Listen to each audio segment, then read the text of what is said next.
3,000 na ektarya sa West Philippine Sea na angkin na ng China.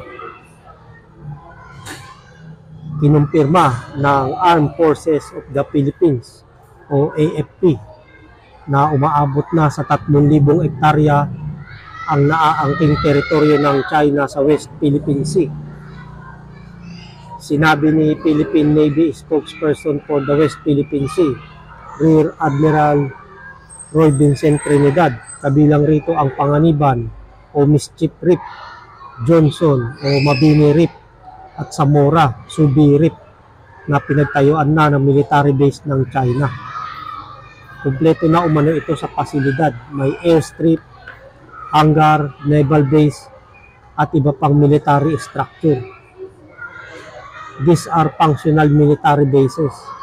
They have already militarized the South China Sea from the early 1990s when they started putting up fishermen shelters, and then it was mentioned by the narrative of the Chinese Communist Party that these are now for marine scientific research.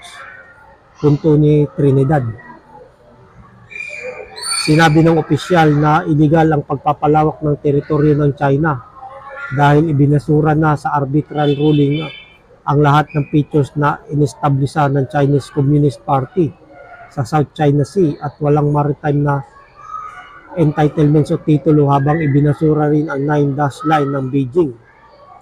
Mula July 30 hanggang August 5 ay nasa 122 Chinese vessels ang namonitor ng Philippine Navy sa WPS.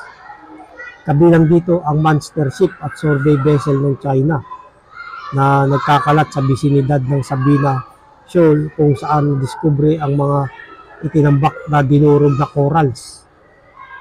Kaduda-duda rin anya ang pakay ng Oceanographic Research Vessel na Ke Shuihao ng China na nagsasagawa ng pasigsag na pattern sa Escoda Shoal. A zigzag pattern or track indicates something else, sabi pa ng opisyal, kung saan hindi na anya ito maikukonsiderang inosenteng pagdaan sa paglalayag sa lugar na pinahihintulutan sa ilalim ng United Nations Conventions on the Law of the Sea o UNCLOS.